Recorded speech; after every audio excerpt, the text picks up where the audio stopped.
My office sits 40 stories up, a sanctuary of glass and silence where contracts are absolute and emotions are a liability. It was the picture of perfect control. But looking at the file on my desk, that sterile perfection shattered.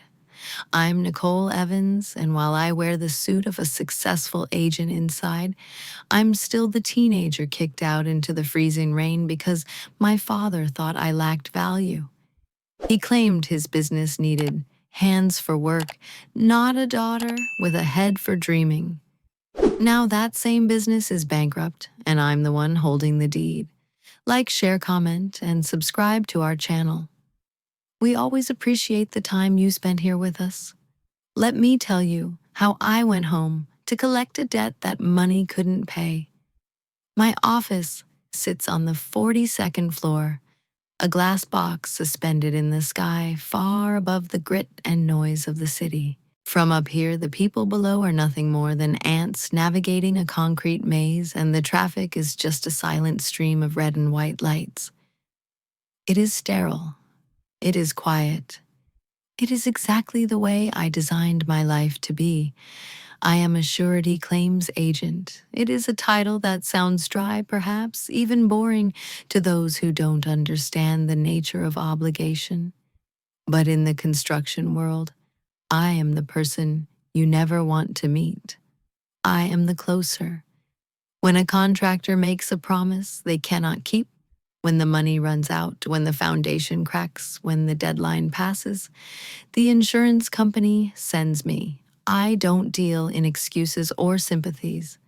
I deal in the hard mathematics of indemnity. You signed a contract. You failed. Now I am here to collect what is owed. My colleagues respect me because I am ruthless with the paperwork. I wear tailored suits that cost more than my father made in a month, and I drive a sedan that smells of new leather and silence. But they don't know about the trunk. Beneath the pristine floor mat of my trunk, I keep a pair of steel-toed work boots scuffed and stained with old clay. They are a heavy, ugly secret, a reminder that no matter how high up this tower I climb, I was born in the mud. I spend my holidays reviewing case files. I spend my weekends auditing ledgers. I have a beautiful apartment that echoes because there is no one else in it. I tell myself that solitude is the price of dignity. Relationships are messy. Contracts are clean.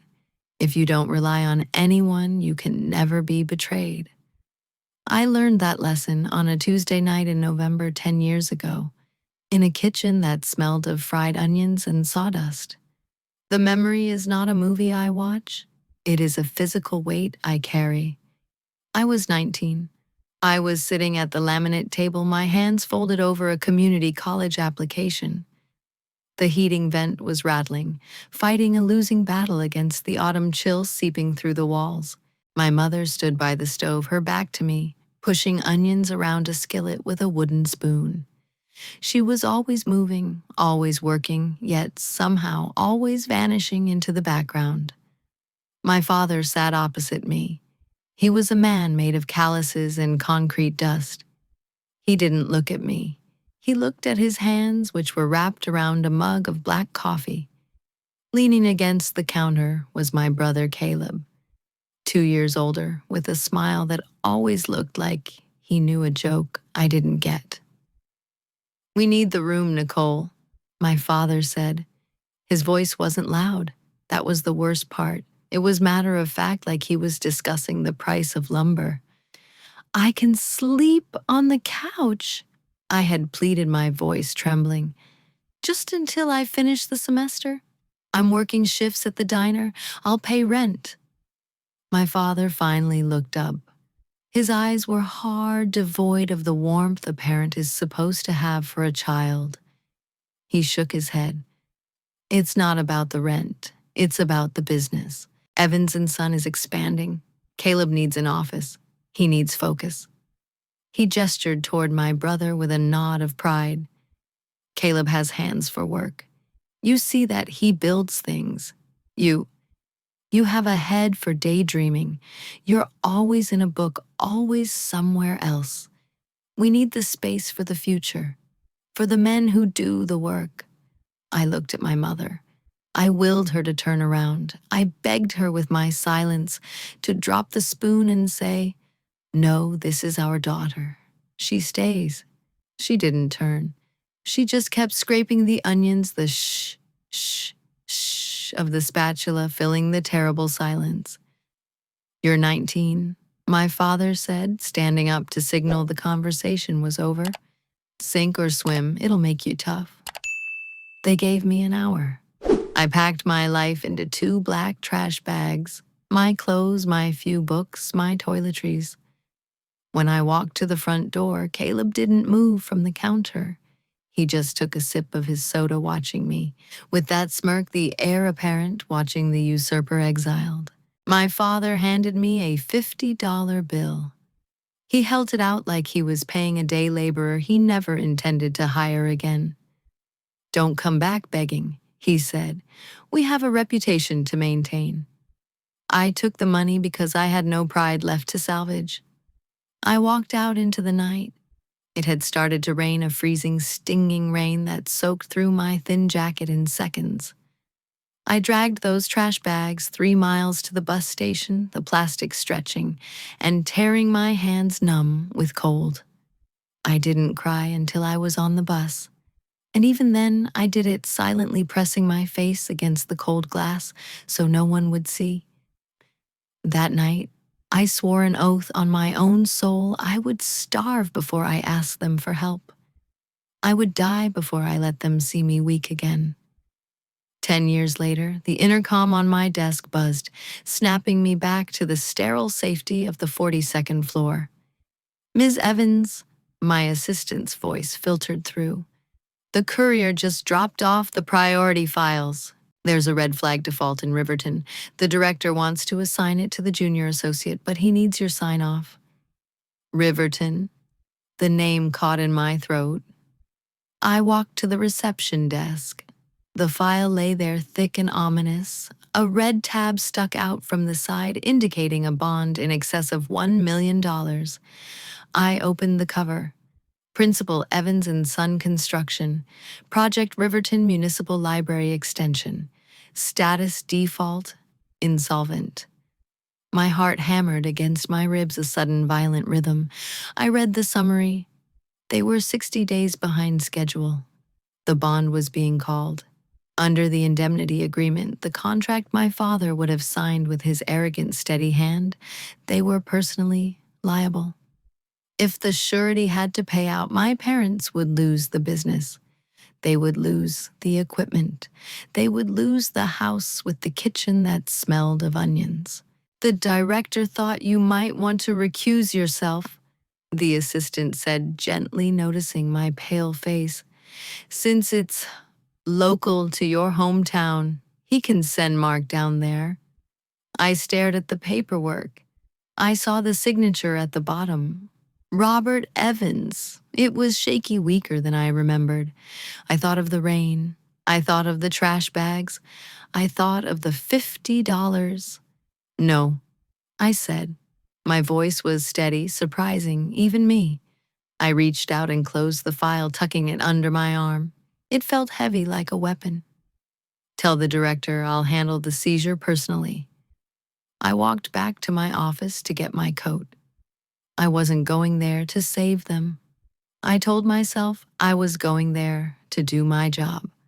I was going to look my father in the eye and show him that the girl with the head for daydreaming was the one holding the deed to his life. I went down to the garage, popped the trunk of my car, and stared at the old work boots. "Time to go to work," I whispered. We all carry stories of the moment we had to stand on our own 2 feet sometimes, before we were ready. If this story stirred a memory for you, don't be shy to share your thoughts. Your story might inspire our future episodes. The drive to Riverton was a journey backward in time, but the town I found was not the one I had left. 10 years ago, this place had been a hive of small-town industry, sawmills, humming trucks, rumbling, a sense of purpose in the air. Now, under the slate gray sky of a Tuesday afternoon, it felt like a clock that had stopped ticking.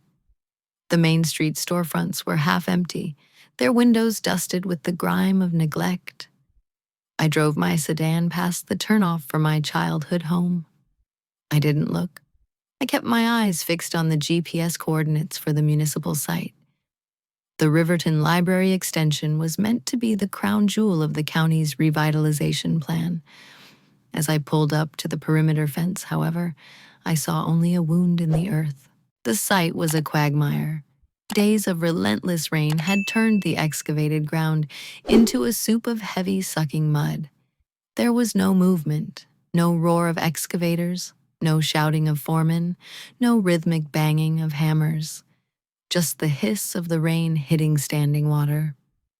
I parked my car on a patch of gravel 100 yards from the main gate, keeping the gleaming black paint away from the splash zone. I popped the trunk. The air that rushed in was cold and smelled of wet concrete and diesel, the perfume of my childhood. I slipped off my heels and pulled on the work boots. They were heavy, scuffed, and unyielding. As I laced them up, I felt a strange transformation. The corporate veneer of Nicole Evans, the surety agent, hardened into something sharper. I put on a generic high-visibility vest over my suit jacket and donned a white hard hat. Finally, I slid on a pair of oversized dark sunglasses. They were a barrier, a shield against recognition. To the world, I was just another inspector, another suit from the city come to pass judgment. I walked the perimeter first. My boots sank an inch into the muck with every step making a wet, sucking sound. I needed to see the failure with my own eyes before I confronted the architects of it. It was worse than the file had suggested. The foundation for the new wing had been poured, but it was already showing signs of poor curing. Rebar poked out of the concrete, like the rusted ribs of a decaying beast unprotected from the elements. Pallets of expensive stone facing were sitting in a low point of the yard, submerged in 6 inches of brown water. Ruined. Thousands of dollars of material destroyed simply because no one had bothered to move them to high ground. I walked past a silent excavator. The bucket was rusted and a pool of hydraulic fluid had leaked onto the ground beneath it, creating a rainbow slick on the puddles. This wasn't just a delay. This was abandonment. I made my way to the site office, a corrugated metal shed near the gate. The door was unlocked. It swung open with a screech of dry hinges. Inside, the air was stale and hot. I flipped a light switch. Nothing. The power had been cut. Using the flashlight on my phone, I swept the beam across the room. It was a portrait of chaos. In the world of high-stakes construction paperwork is the skeleton that holds the body together. Here the bones were broken. Invoices were not filed. They were stabbed haphazardly onto metal spikes on the desk. I thumbed through them. Concrete supply, past due, 90 days. Equipment rental, final notice. Workers' comp, lapsed. I found a clipboard hanging on the wall with the safety inspection log. The last entry was dated 7 weeks ago. I felt a cold, hard knot form in my stomach. This wasn't just incompetence. It was a complete collapse of discipline. My father had been a tyrant about order. He used to make Caleb and me sweep the shop floor until we could eat off it. A messy site is a dangerous site, he would preach. To see his name, Evans and Son, attached to this negligence felt like a violation of physics. But then I saw a note scribbled on a napkin buried under a pile of fast food wrappers on the desk. It was in Caleb's handwriting. I recognized the jagged, hurried loops of his G's and Y's. Call bank. Ask for extension. Do not tell Dad. I stared at the note. Do not tell Dad. So the golden boy was drowning, and he was hiding the water level. I dropped the napkin back onto the desk. I had seen enough. The asset was distressed. The liability was total. It was time to close the trap. The main command trailer sat on a rise overlooking the muddy pit. It was a double-wide unit, the kind meant to house the project managers and architects. I climbed the metal stairs, the grating ringing out under my boots. I paused at the door, taking a breath. I adjusted my sunglasses, checking my reflection in the darkened window. I didn't look like the 19-year-old girl who had left in the rain. I looked like the Reaper. I opened the door and stepped inside. The interior was dim, lit only by the gray daylight filtering through the blinds. The smell of burnt coffee and old paper hung heavy in the air. Sitting at the main drafting table was a woman. She was hunched over a sprawling set of blueprints, tracing a line with a trembling finger. When the door opened, she jumped, her hand flying to her chest. It was my mother. Time is a cruel sculptor. The woman I remembered was brisk, efficient, always moving in the background of my father's life. This woman was still. Her hair, once a dark chestnut, was entirely gray, pulled back in a severe fraying bun. Her face was etched with deep lines of exhaustion, and her eyes, magnified by reading glasses, were rimmed with red. She squinted at me, peering through the gloom. She didn't see Nicole. She saw the vest, the hard hat, the suit, the sunglasses. She saw a threat. We aren't hiring right now," she said, her voice thin and brittle. "If you're selling supplies, you'll have to come back next week." I didn't move. I stood by the door, blocking the exit, letting the silence stretch until it became uncomfortable. "I'm not selling anything," I said. My voice was practiced professional, stripped of any regional accent.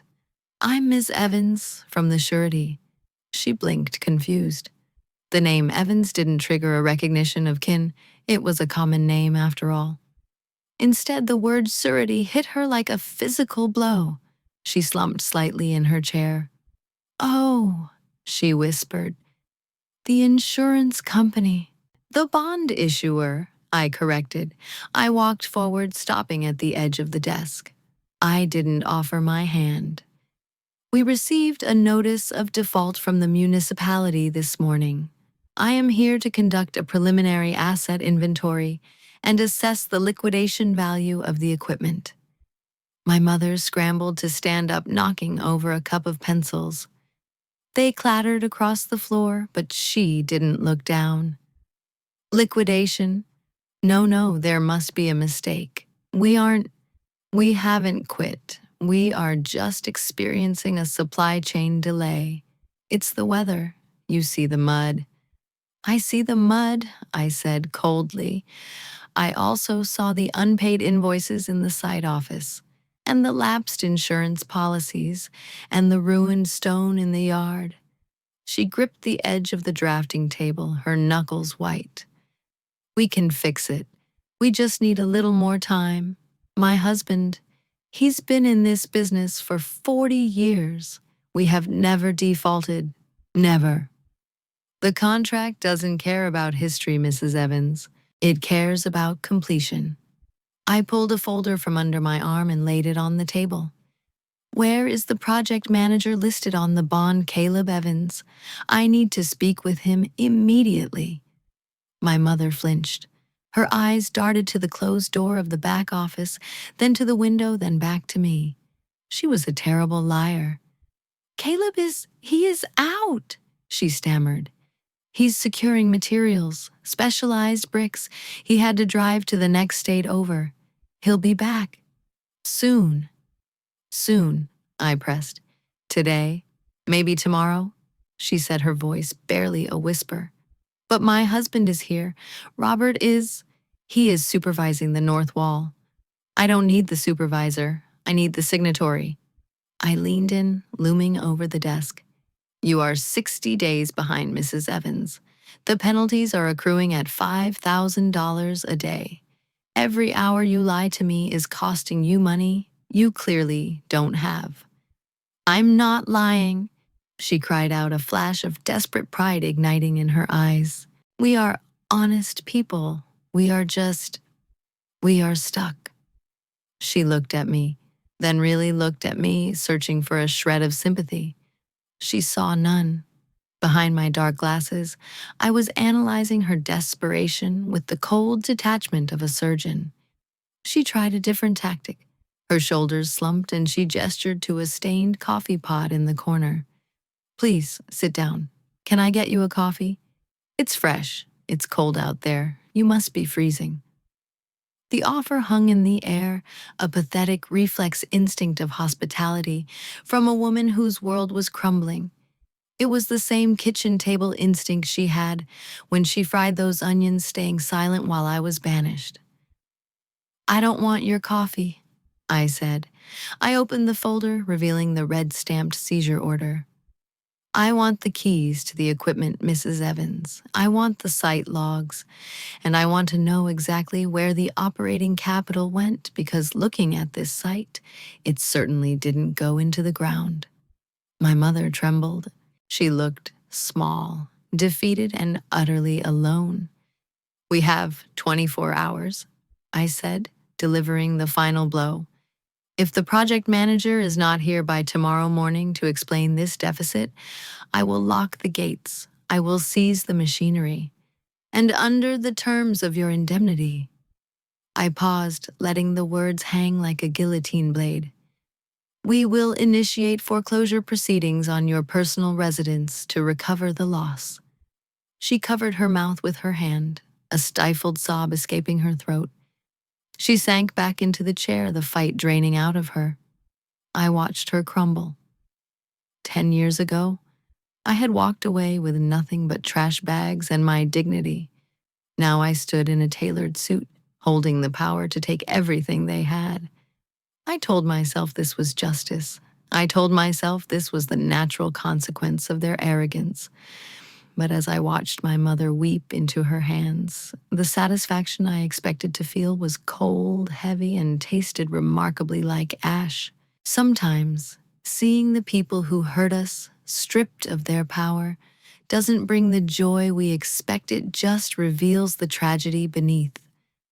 If this scene resonated with you, don't be shy to share your thoughts. Your story might inspire our future episodes.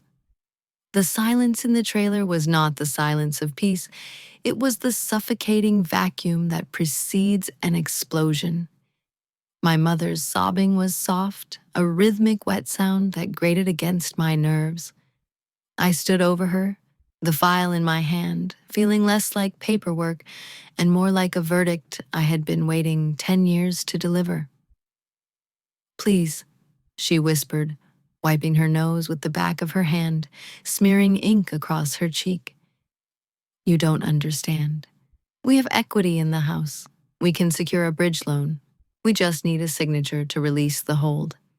There is no equity, I said, my voice flat, reciting the numbers I had memorized in the car.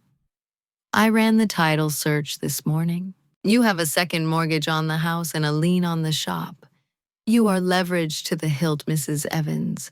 You don't own the dirt we are standing on. She looked up, her eyes wide with panic. That's temporary. The draw from the city came in last month. It's in the operating account. No, I corrected her. It was in the operating account. $200,000 was wired out on the 15th. Cash withdrawal, no invoice attached. I slammed the folder shut. The sound was like a gunshot in the small room. That constitutes fraud, Mrs. Evans. Diversion of bonded funds. That isn't a delay. That is a crime. She flinched as if I had struck her. Her defensive walls, built of decades of small-town pride, began to crack, but she scrambled to patch them. She stood up, her legs shaking, trying to summon the ghost of the woman who used to run the church bake sales. How dare you?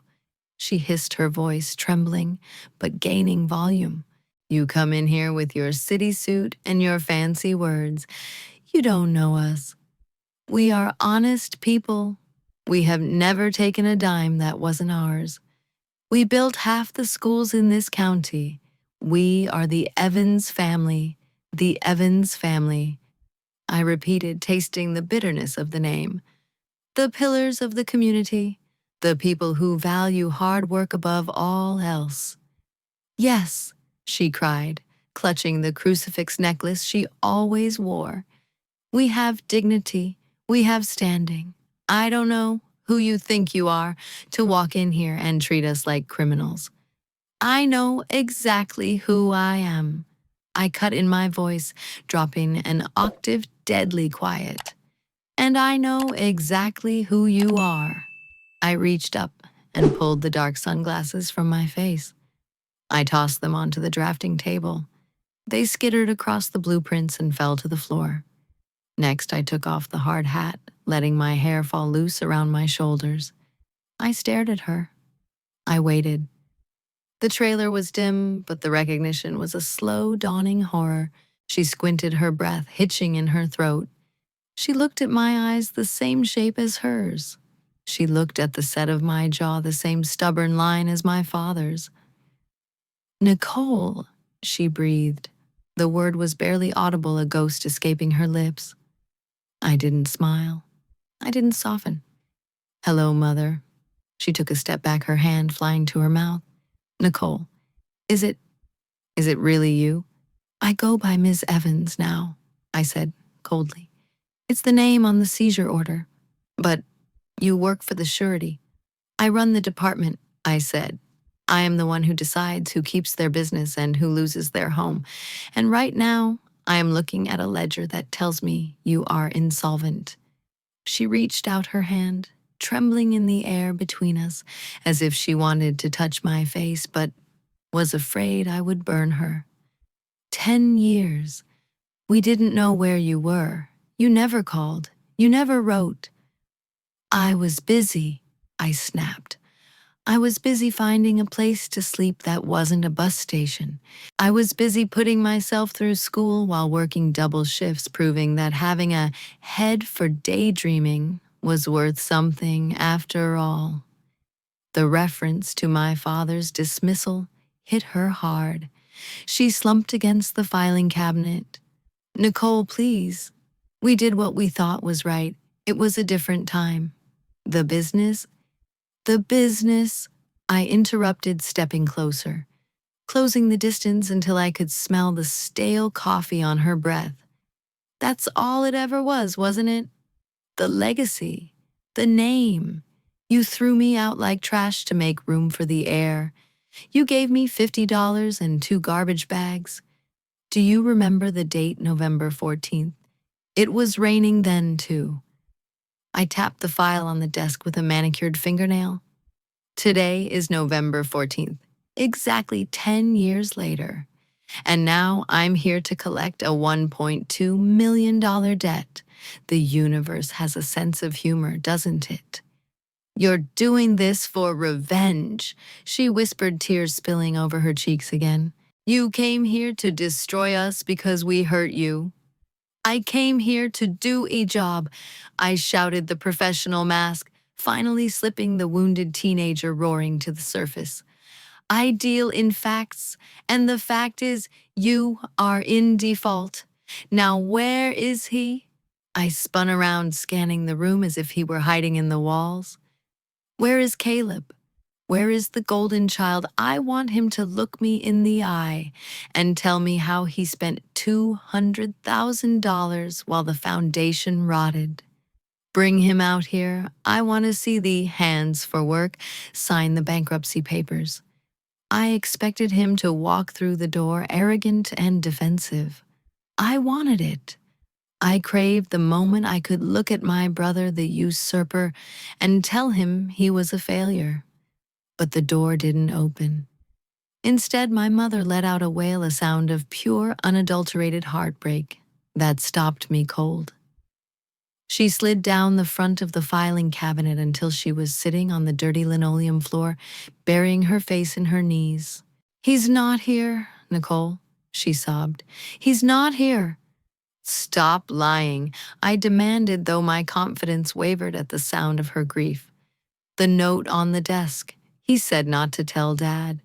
He's gone, she screamed, looking up at me, her face a ruin of mascara and tears. He left 2 months ago. He took the money. He took the operating capital. He took the draw. He took everything. He had debts, gambling debts, people looking for him. He emptied the accounts and he ran. I froze. The anger in my chest hit a wall of confusion. He ran. We haven't heard from him since, she whispered, rocking back and forth. He left us with nothing, just the contract, just the debt. The revelation hit me with the force of a physical blow. Caleb, the chosen one, the future of Evans and Son, was a thief. He hadn't just failed. He had cannibalized the family to save himself. Then why? I asked, my voice dropping to a stunned whisper. If he's gone, why are the gates open? Why are you still here pretending to work? My mother didn't answer. She slowly raised a shaking arm and pointed toward the window that overlooked the north side of the site. Because he won't quit, she said. Your father, he won't quit. I turned slowly toward the window. The rain was coming down harder now, sheets of gray water washing over the mud. At first I didn't see him. I looked for a foreman standing under an umbrella. I looked for a man in a truck. Then I saw the movement near the unfinished wall. My father was down in the trench. He was wearing a yellow slicker that was coated in brown muck. He was alone. There was no crew, no laborers, just a 70-year-old man, knee-deep in freezing slime. I watched, transfixed, as he bent down. His movements were stiff, agonizingly slow. He picked up a cinder block, 40 pounds of concrete, and struggled to lift it. His arms shook violently. He staggered, his boots slipping in the mud, but he didn't drop it. He heaved it onto the wall, scraping his knuckles against the rough stone. He reached for a trowel, scooped a pathetic amount of mortar from a bucket, and tapped the block into place. He wasn't supervising. He was building. He thinks he can finish it, my mother said softly from the floor behind me. He thinks if he just works hard enough, he can honor the contract. He's been out there every day, 12 hours a day, trying to do the work of a dozen men. I stared at him through the rain-streaked glass. I had come here to slay a dragon. I had come to topple a tyrant who valued profit over people. But the man in the mud wasn't a tyrant. He was a broken, desperate old man abandoned by the son he had bet everything on trying to save his name. With the last shred of strength in his failing body, he stumbled again, falling to one knee in the water. He stayed there for a moment, head bowed, the rain hammering against his back. Then painfully he grabbed the wall and pulled himself up. He reached for another brick. My grip on the file loosened. The cold, hard satisfaction I had carried with me for 10 years evaporated, replaced by something far more painful. I wasn't looking at a villain anymore. I was looking at a casualty. We often build our lives around the enemies we think we have, only to find out they were fighting their own battles all along. If this turn of events changed how you see the story, don't be shy to share your thoughts. Your story might inspire our future episodes. I left my mother weeping on the floor of the trailer. There was nothing more to say to her. The ledger of our relationship had been balanced. In that room she offered excuses, and I offered facts. But the real debt, the one that had been gnawing at my soul for a decade, was waiting outside in the rain. I pushed open the metal door and stepped onto the small porch. The wind had picked up, driving the rain sideways, stinging my face. I zipped my jacket to my chin, but the damp cold found its way in immediately. I walked down the steps and into the mire. The mud here was deeper, churned up by the ghost of heavy machinery that had long since been repossessed or sold. My boots sank to the ankles with every step. Squelch, suck, drag. It was a physical fight just to move forward. My father was 30 yards away. From the dry warmth of the trailer, he had looked like a tragic figure. Up close, he looked like a dying one. He was kneeling in a trench of brown water that reached his shins.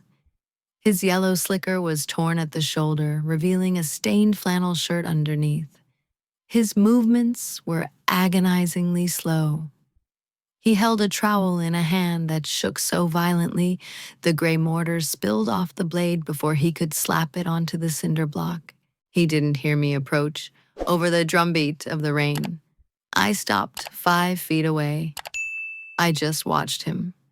I wanted to see the tyrant. I wanted to see the man who had sat at his kitchen table, drinking black coffee, and told me I was dead weight. I wanted to see the arrogance that had cast me out. But there was no arrogance here. There was only exhaustion. His face was gaunt, the skin hanging loosely on his cheekbones, gray stubble covering a jaw that used to be always freshly shaven. He was muttering to himself a low, rhythmic chant. Just this course. Just finish this course. Then the corner. Just the corner. He reached for a brick. It slipped from his wet gloves and splashed into the mud. He let out a sound, not a curse but a whimper, a sound of pure frustration. He bent double to retrieve it, his breath coming in ragged, wheezing gasps. "You're going to give yourself a heart attack, Robert," I said. My voice was loud enough to cut through the rain. He froze. He didn't turn around immediately. He stayed bent over his hand, submerged in the mud, clutching the lost brick. Slowly, painfully, he straightened his spine. He turned his head. Rain dripped from the brim of his hard hat, masking his eyes. He squinted at me. He saw the suit. He saw the surety agent. Then he looked closer. He saw the daughter. He didn't look surprised. He looked resigned, as if he had known this moment was coming for 10 years. "Nicole," he said. His voice was a ruined gravel and dust. "Put the trowel down, Dad." He looked at the tool in his hand, as if he didn't know how it got there. "I have to finish the wall," he rasped. "The inspector, Henderson, is coming. If the wall is up, we can ask for a draw. We can buy time." "There is no time," I said, stepping closer. The water seeped over the tops of my boots, soaking my socks. I didn't care. "Caleb is gone. The money is gone. You're building a wall on a sinking ship." At the mention of Caleb, my father flinched. The shame that washed over his face was absolute. He dropped the trowel. It disappeared into the sludge with a wet plop. He looked at his hands, those famous hands for work. They were swollen, arthritic, and useless against the scale of the disaster before him. "I thought," he swallowed hard, his Adam's apple bobbing. "I thought if I just kept working, if I showed them we were still here, I could fix what he did." "You can't fix theft with bricks," I said, though my voice lacked the venom I had intended. He looked up at me then. His eyes were watery, red-rimmed. "He has my name, Nicole. He has my name." "He stole your name," I corrected him. My father slumped. The remaining energy that had been holding him upright seemed to leave his body. He looked small. "I was wrong," he whispered. The wind almost carried the words away, but I heard them. "About the boy, about the business." He paused, and then looking directly into my eyes, he added, "About you." He didn't beg for forgiveness. He didn't try to hug me. He knew he had lost that right. He simply stood in the rain, a captain who had lashed himself to the mast of a wreck, admitting that he had thrown the wrong passenger overboard. "You look professional," he said, gesturing vaguely at my suit. "You did well." "I did," I said. "No thanks to you." He nodded, accepting the blow. "No thanks to me." The silence between us was broken by the sound of tires crunching on gravel. I turned. A white pickup truck with the municipal seal on the door had pulled up next to my black sedan. An amber light bar on the roof flashed rhythmically, painting the gray site in pulses of yellow warning. A man stepped out. He was thick-set, wearing a heavy raincoat and holding a clipboard protected by a plastic cover. I recognized the type immediately, a civil servant who had seen every excuse in the book. "Mr. Henderson," my father said. He tried to straighten his posture, wiping his muddy hands on his pants, a reflex of respect that was painful to watch. We're making progress. The weather has been—" "Save it, Robert," the man said. Mr. Henderson didn't walk toward my father. He walked toward me. He stopped a few feet away, eyeing my vest, my lack of a visitor's badge, and the way I stood. He knew exactly what I was. "You the surety?" he asked. His voice was gruff but not unkind. "Nicole Evans," I said, extending a hand. "Claims agent." He shook it firmly. "Henderson, project inspector. I figured you'd show up sooner or later. The bond paperwork came across my desk this morning." He looked past me at my father, shivering in the trench. Henderson sighed a long exhale of white vapor. "You realize I should have shut this site down 3 weeks ago, Ms. Evans." "I do," I said, slipping back into my professional armor. "The violations are flagrant. Safety schedule, manpower." "Why didn't you—" Henderson took off his glasses and wiped them on his coat. "Because of him," he said, nodding at my father. I looked back at my father, who was staring at his boots, waiting for the axe to fall. "I've been inspecting sites in this county for 30 years, Henderson said quietly so only I could hear. "I've seen contractors cut corners. I've seen them pack up and run in the middle of the night when the money got tight. I've seen them lie to my face about concrete ratios." He gestured to the muddy pit. "But I have never seen a man out here 7 days a week, 10 hours a day at 70 years old, trying to fulfill a contract with his bare hands because his son ran off like a coward." Henderson replaced his glasses. "He's stubborn, he's proud to a fault, but he has honor. That's a rare commodity these days." I kept the permit open because I didn't have the heart to tell him it was over. I wanted to give him a chance to, I don't know, save face. The inspector opened his clipboard and pulled out a triplicate form. The paper was damp at the edges.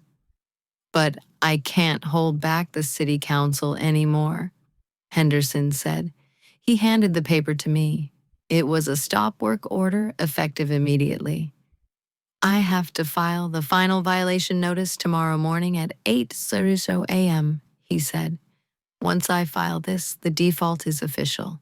The city claims the bond, and well, you do what you do." He looked at me, his eyes searching for something.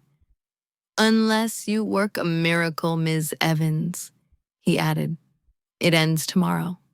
He tipped his hat to my father, a gesture of genuine respect, and walked back to his truck. The door slammed and the engine rumbled to life. I stood there holding the wet paper.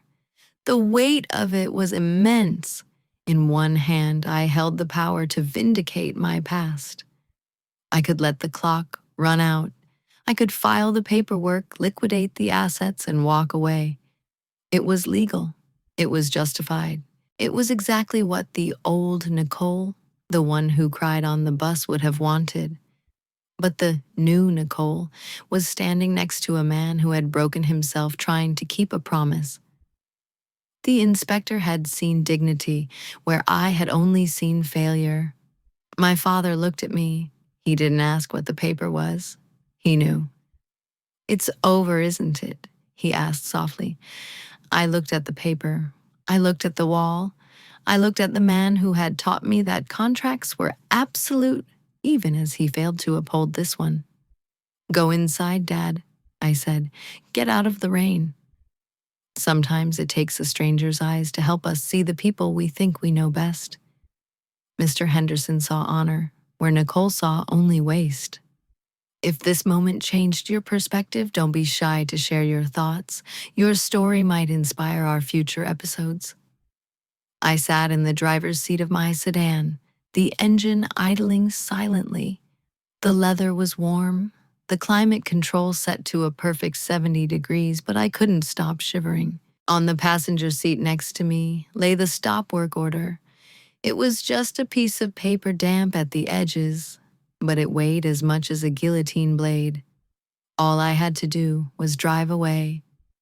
If I did nothing, the machinery of the law would grind forward on its own. Henderson would file the notice, the bond would be called, the bank would seize the house with the kitchen table where I had been exiled. My parents would be left with nothing but their pride, and even that was already in ruins. It would be legal, it would be logical, it would be the exact geometric reciprocal of what they had done to me. They had valued the business over their daughter. Now, the business would destroy them. I looked out the windshield. Through the rain, I could see my father standing under the overhang of the trailer. He wasn't moving. He was just staring at the mud, a captain watching his ship slip beneath the waves. I picked up a pen from the center console. I hovered it over the signature line of the seizure authorization. "Do it," a dark voice whispered. "Finish the story." But then I looked at my own hands. They were smooth, manicured, unscarred. They were not hands for work in the way my father understood, but they held power. And with that power came a terrible choice. If I destroyed them, I proved my father right. I would be proving that the world is a cold, transactional place where the strong eat the weak. I would be proving that the Evans bloodline was capable only of cruelty. But if I saved them, I would be something else entirely. I put the pen down. I picked up my phone. I scrolled through my contacts until I found the number for Frank Miller. He owned Miller and Associates, one of the largest commercial construction firms in the state. We had done business a dozen times. I had saved him from a bad subcontractor in the spring, and he owed me. I hit dial. "Nicole." Frank's voice boomed over the car's Bluetooth. "I thought you were out of the office today." I said, keeping my voice steady. "I'm in Riverton. I have a situation, Frank. I need a favor." "Name it." "I have a municipal project 70% complete. The foundation is poured, but the general contractor is incapacitated. I need a crew on site tomorrow morning to finish the masonry and seal the roof." "Tomorrow?" Frank whistled. "That's tight, Nicole. Who's paying?" I said. "I'll release the bond reserves to cover materials. You provide the labor at cost. No profit margin on this one, Frank. Just the favor." There was a pause on the line. In the silence, I listened to the rain drumming on the roof. "At cost?" Frank asked. "Is this a charity case?" I looked at the old man shivering by the trailer. "No," I said softly. "It's a family matter." "All right," Frank said. "Send me the address. My foreman will be there at 7:00 a.m. I hung up. I sat there for a moment, breathing in the sterile air of the car. I didn't feel the rush of adrenaline I usually felt when closing a deal. I felt something quieter, a release of tension I hadn't realized I was carrying for 10 years. The heavy boots in the trunk didn't feel like a secret anymore. They felt like just boots. I opened the car door and stepped back out into the weather. When I entered the trailer, my mother and father were sitting at the small table side by side. They looked like two people waiting for a terminal diagnosis. They didn't speak. They just looked at me with hollow, terrified eyes. I didn't sit down. I stood at the end of the table, placing my hands on the back of a chair. "The business is over," I said. My mother let out a small sob, covering her mouth. My father just nodded, staring at his hands. "I am dissolving Evans and Son, effective immediately." I continued, my voice professional and firm. The assets will be liquidated to pay the back taxes and the outstanding vendor invoices. You will walk away with zero profit. We understand, my father whispered. We deserve. I'm not finished, I interrupted. I looked at them both. I wanted them to hear this. I have arranged for a subcontractor to take over the site tomorrow morning. They will finish the library. The contract will be fulfilled. My father's head snapped up. What? The bond will cover the cost, I said. Because the contract will be honored, the indemnity clause regarding your personal property will not be triggered. I paused, letting the legalese drift away so the plain truth could land. You lose the company, I said, but you keep the house. The silence that followed was absolute. My mother looked at me, her mouth opening and closing, unable to process the reprieve. My father simply went still. The color returned to his face, not from health, but from the sudden, overwhelming rush of blood that comes with salvation. Nicole, he choked out. You would do that after. I'm not doing it for Evans and Son, I said, and I'm not doing it for Caleb. I picked up the stop work order from the table where I had left it, tore it in half, and dropped the pieces into the wastebasket. I'm doing it because I am the surety, I said. My job is to make things whole, even when the people involved are broken. I turned to leave. I couldn't stay there. I couldn't handle their gratitude because their gratitude would be mixed with the shame I didn't want to witness. Nicole? My father scrambled up from the chair. He followed me to the door. I stepped out onto the metal porch, the rain finally slowing to a drizzle. He caught the door before it swung shut. He stood there, half in the trailer, half in the cold. He looked older than 70. He looked like a man who had been stripped of his armor. He reached out a hand. It was trembling, stained with gray mortar and brown earth. I hesitated. I looked at that hand, the hand that had pointed to the door 10 years ago, the hand that had built a business and then destroyed it. I reached out and took it. His skin was rough like sandpaper. Mine was smooth, but the grip was firm.